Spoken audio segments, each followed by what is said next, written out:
அனைவருக்கும் வணக்கம். நான் திவ்யா தாமோதரன். உங்கள் உணர்வுகளுக்கு உரமூட்டும் வகையில் ஒரு அழகான கதையோடு வந்திருக்கேன். ஒரு மனிதர் அவரோட வீட்டுல பூனை ஒண்ணு வளர்த்துக்கிட்டு இருக்காரு. என்ன ஆகுது அப்படின்னா, ஒரு பூனை வளர்க்கறதுக்கான காரணம், ஒரு வீட்டுல எலித்தொல்லை ரொம்ப அதிகமா இருக்கு. இந்த எலித்தொல்லையில இருந்து விடுபடணும் அப்படின்றதுக்காக பூனையை கூட்டிட்டு வளர்த்துட்டு இருக்காரு. இந்த பூனை டெய்லி ஒரு ஒரு எலியா அடிச்சு அடிச்சு சாப்பிடும் போது இந்த மனுஷருக்கு ரொம்ப சந்தோஷமாகுது. நைட்டு நிம்மதியா தூங்குறாரு. எலி தொல்லை இல்லாததுனால நிம்மதியா தூங்குறாரு. பூனையை நல்லா பாத்துக்கிறாரு. ஒரு நாள் எலிகள் எல்லாமே காலியா இருந்ததுனால இந்த பூனை என்ன பண்ணுது, பசிக்கும் இல்லையா, வீட்டுல ஒரு கிளி இருக்கு, அந்த கிளிய கடிச்சு சாப்பிட்டுடுது. இத பார்த்த உடனே மனுஷனுக்கு பயங்கரமான கோவம் வருது. நான் ஆசையா வளர்த்த கிளிய இது நீ சாப்பிட்டுட்டியே அப்படின்னு சொல்லி அந்த பூனையை அடிச்சுட்டு போய் படுத்து தூங்கிடுறாரு. மறுநாள் பார்க்கும்பொழுது இந்த பூனை எங்கேயோ போய் வேட்டையாடி ஒரு குருவிய வாயில கவிக்கிட்டு வருது.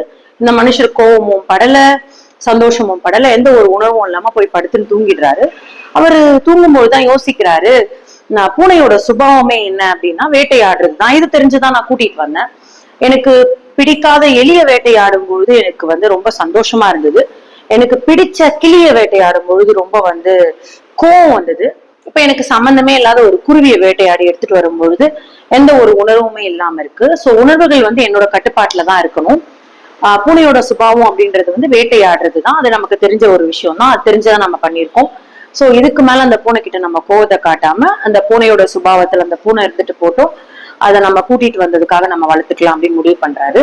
இதே மாதிரிதான் நம்மளோட வாழ்க்கையிலையும் நம்ம அன்றாடம் நம்ம பல மனிதர்களை பார்த்துட்டு இருப்போம், கடந்து வருவோம், இல்ல பழகிட்டு இருப்போம். அவங்களோட சுபாவங்கள் நமக்கு நல்லாவே தெரியும்.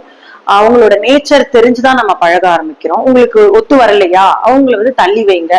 உங்களுக்கு பரவாயில்ல அட்ஜஸ்ட் பண்ணணும்னு தோணுதா, நீங்க அவங்க கூட க்ளோஸ் ஆகுங்க. பட் அதுக்காக அவங்களோட நேச்சர் தெரிஞ்சு நீங்க பழகிட்டு அவங்க கிட்ட கோவப்படுறது, அப்புறம் மறுபடியும் பழகுறது, உங்களோட உணர்வுகளோட மூட் ஸ்விங்ஸை அவங்க கிட்ட காட்டாம உங்களோட உணர்வுகளை உங்க கட்டுப்பாட்டுல வைங்க. மனிதர்கள் மனிதர்களாகவே வாழட்டும், உங்கள் உணர்வுகள் உங்கள் கட்டுப்பாட்டில் இருக்கட்டும் அப்படின்னு சொல்லி இந்த அழகான ஒரு கதையை நான் நிறைவு செய்யறேன். இந்த கதையை உங்க ஃப்ரெண்ட்ஸ் அண்ட் ஃபேமிலிக்கு ஷேர் பண்ணுங்க, சப்ஸ்கிரைப் பண்ணுங்க. நன்றி.